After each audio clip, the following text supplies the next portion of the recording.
Hey guys, we've all waited long enough. Let's break down shot by shot the Avengers End Game teaser trailer. Let's go!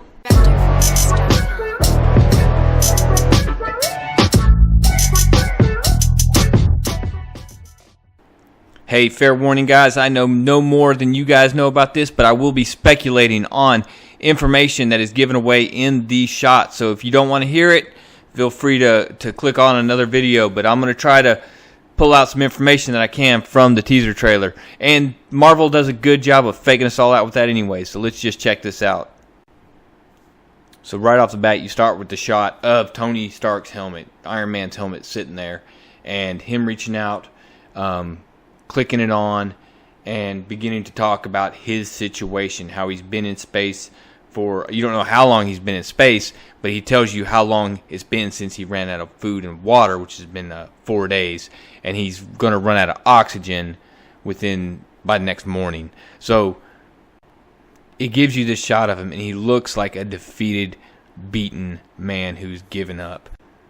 And this whole shot, everything they do here just makes it feel like he is so alone. Not only so alone, but so small. The great Tony Stark is so small in this moment. And you can tell here he's on the Benatar, the Guardians of the Galaxy ship from Infinity War. And you can tell he just feels that way, looking out into the space, into the galaxy around him, and just thinking that he's been defeated. And he records this message for Pepper, and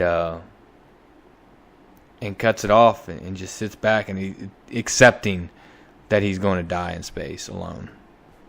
That follows with this incredible entry to the movie, or of the logo of the Marvel Studios, which just is it's awesome. It's like if that doesn't get you off the bat, I don't know what will. And they follow that with Thanos, or at least his Thanos Scarecrow, which is actually a callback to Infinity Gauntlet number 6 from 1991, the original comic where this whole storyline started. And we also get Thanos doing exactly what he said he was going to do in Infinity War, and that's he's going to sit back, relax, and watch the sunrise on a grateful universe. I don't think he's probably wearing what he wore in the Infinity Gauntlet number 6. But I do suspect you're going to see a Thanos that's contempt, but he's also he's taking an emotional toll and physical toll from executing the snap. From there, you get a shot of Avengers headquarters, and there's one Quinjet there for what it's worth. And then you get this shot of Captain America with the tears rolling down his cheek, just grieving and suffering the loss of his friends, Bucky, everything that he's lost, man. It's just, it's a really tough shot. Black Widow just continues with the voiceover that Thanos did exactly what he said he was going to do and eliminate 50% of the population of the universe. And Bruce Banner is standing in front of a screen of missing heroes. Now, this is a callback to actually one of my favorite pictures in a comic, and that is Captain America standing in front of the screen of all the missing heroes from Infinity Gauntlet when the original snap occurred in Infinity Gauntlet number 2. Now, I'm telling you, this explains a lot. In particular, a lot of the Netflix cancellations. Daredevil, Hawkeye, that's a big change here. The whole Fantastic Four is gone. Not that ties to Netflix. Luke Cage is gone. Quicksilver, having a moment. And and Wasp is gone. So a little bit of carryover from the comic book for what it's worth. Not completely 100% lined up, but that's fine. Going into the breakdown of what we're actually seeing here, though, we all know the deal with Scott Lang. Scott Lang went into the quantum realm, so we know where he's at. Now, the one that's interesting here is Shuri. Shuri was in Wakanda at the time, so what happened after the snap with her? Now, the last time we saw her, she was frantically working to fix Vision's, pull the stone out of his head, when Corvus Glaive showed up and attacked and was ultimately driven out the window by Vision. The confusing part for me here is it seems unlikely that someone as important as the king of Wakanda's sister would go unaccounted for after the snap. So unless she's in hiding or she has gone off on her own course of action as soon as this happened, then we really don't know what's going on. And to do that without any of the heroes knowing, it seems very strange. And I think I'm going to dive into some scenarios that I believe could be happening with Shuri in another video, so look out for that one. Next shot, setting sun on the Avengers facility in one of the hangars. It's a really pretty shot when you think about the idea of the sun setting on the Avengers and their time. You get this shot of Thor. You can tell very distinctly the difference in his eyes here. You can also, you can't really figure out where he's at. He's probably at the Avengers facility. I've heard mention that he's being transported or something. I don't believe that. I don't think Thor is going to allow himself to be captured. And he has been historically well received on Earth. Think of the Thor Ragnarok scene when he goes to visit Doctor Strange with Loki. He's sitting there snapping selfies on the road in New York. So I don't believe that he's in any way being held by authorities or anything like that, unless it has something to do with the Accords. But I find that highly, highly unlikely. What we don't get here is any story of Thor, because I think it's going to be pertinent to the entire overall movie. I think Thor is going to carry a lot of weight in this. Him recovering the Asgardians, the other half of them, and we also don't get Rocket in this, so that's interesting. The next shot is of Nebula back on the Guardians of the Galaxy ship, the Benatar. And this, to me, I think is a very interesting shot because she goes up.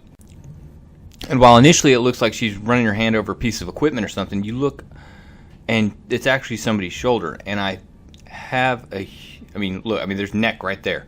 So my theory is that this is actually Tony Stark. And let me tell you why.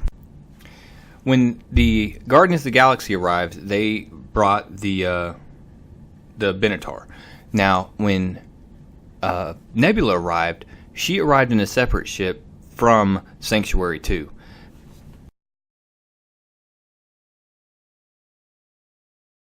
Now, going back to the opening shot, Tony Stark says floating alone through space. He makes the point that he is alone, meaning that him and Nebula went their separate ways from Titan.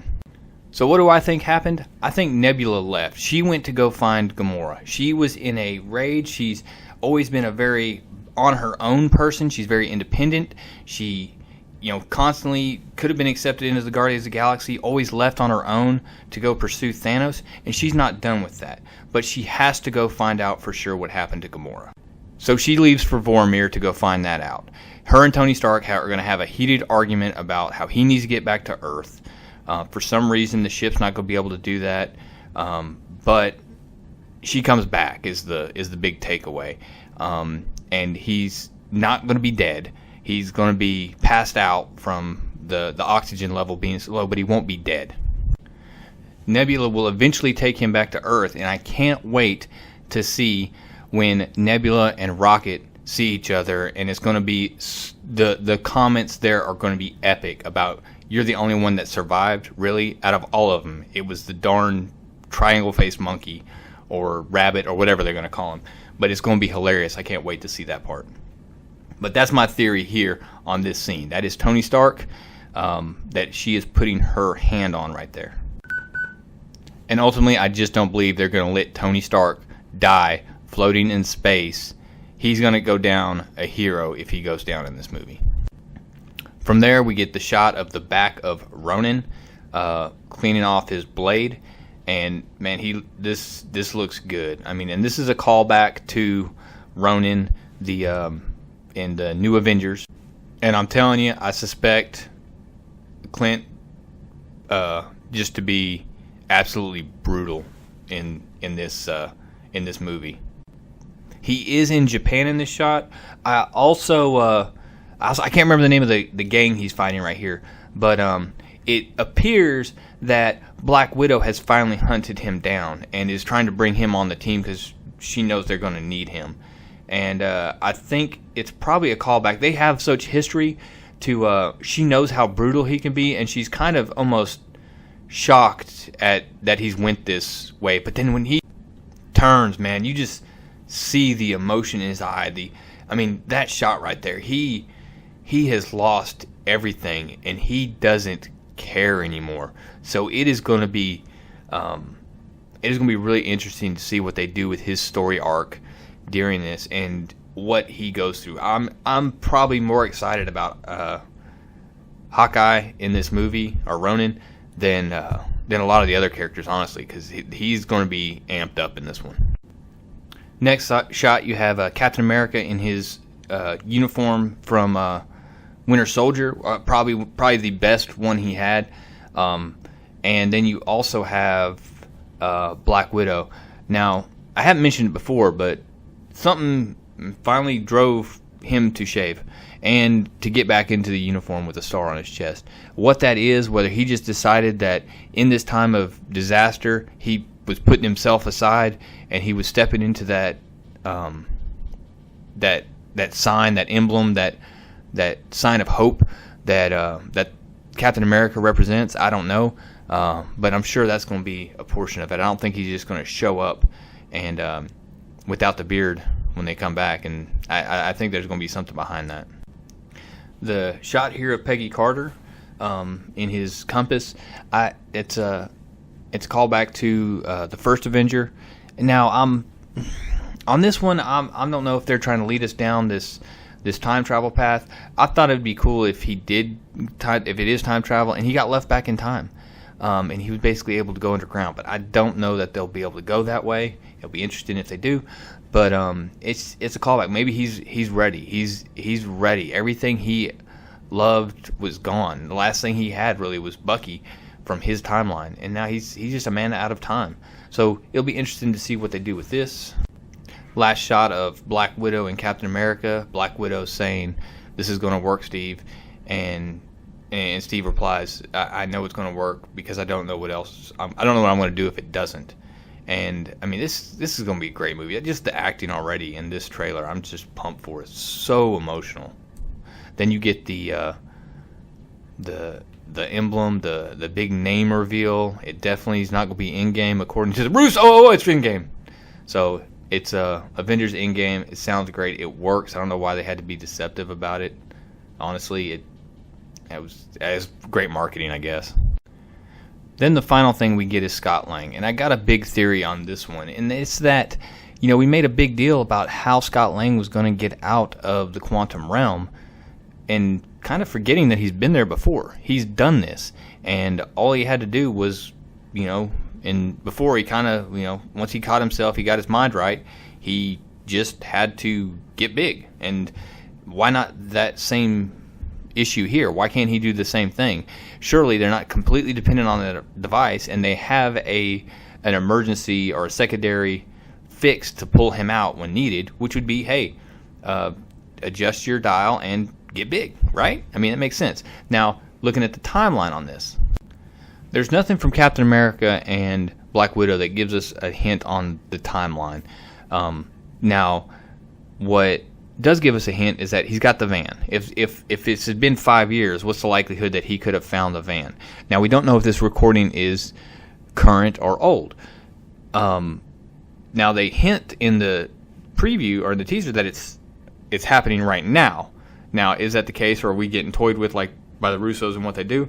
But assuming what we're given, if this is happening right now, then this is probably a handful of days after the snap. So we're going to have to, of course, sit and wait and find out. But back and looking at the Ant-Man and the Wasp post-credit scene, there's no mention of worrying about getting him out. She mentions the things that'll possibly eat you, and she mentions the time vortexes to stay away from them, but she doesn't mention any issue with pulling him out of the quantum realm. So I just don't see that as a big issue, guys. But that's all I got. I'm going to do some more videos breaking down some individual things and asking some questions and doing several scenarios and trying to figure this out. So make sure you're subscribed. Also working my Star Wars big fan fiction rewrite that I've been working. So make sure you're subscribed so you can check that out. Guys, Real Comic Stacks, about to drop the out, but I want to say once again, I appreciate my subscribers. I appreciate everybody that's taking the time to listen to this, and I really want to know what you think. Give me your theories down in the comments. Where is Shuri?